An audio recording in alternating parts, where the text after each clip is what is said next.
ഒരു കേര മുളകിട്ട മീൻകറി വെക്കാം. അപ്പൊ നമുക്കിപ്പോ എണ്ണ ചൂടായി വരുമ്പോ കടുക്,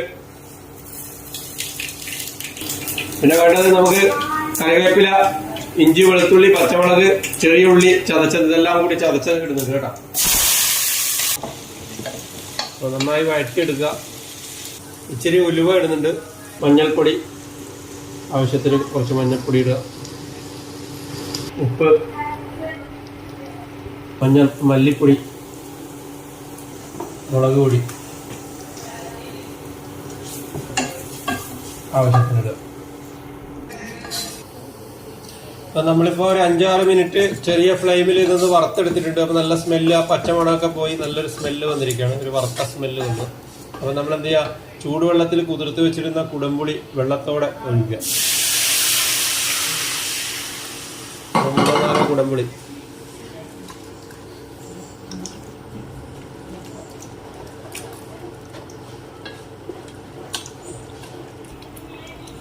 ആവശ്യത്തിന് വെള്ളം ഒഴിക്കുക. ഞാനിപ്പോൾ 2-2.5 കപ്പ് വെള്ളം ഒഴിച്ചിട്ടുണ്ട്. അങ്ങനെ നല്ലോണം തിളച്ചതിന് ശേഷം നന്നായി ഇളക്കി ഒന്ന് മൂടി വെക്കുക. ഒന്ന് തിളക്കുന്നവരെ മൂടി വെക്കുക. അപ്പോൾ നല്ല തിള തുടങ്ങിയിട്ടുണ്ട്. അപ്പം നമ്മൾ കഴുകി വൃത്തിയാക്കി വെച്ച 2 കിലോ കേര പീസാണ്, കേര ഫിഷ്.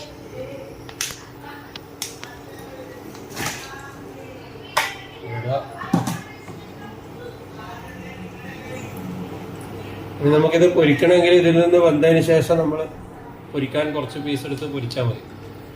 അപ്പോൾ പൊരിച്ചാൽ നല്ല ടേസ്റ്റ് ഉണ്ടാവും. മീഡിയം ഫ്ലെയിമിലിട്ടിട്ട് കുറച്ച് സമയം, ഒരു 10-15 മിനിറ്റ് വേവിക്കാം.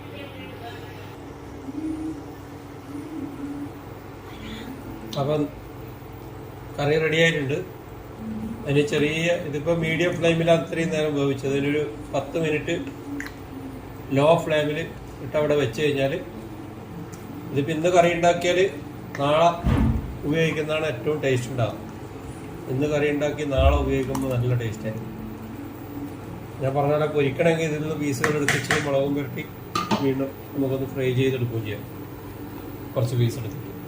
ഓക്കെ, എല്ലാവരും ട്രൈ ചെയ്ത് നോക്കുക.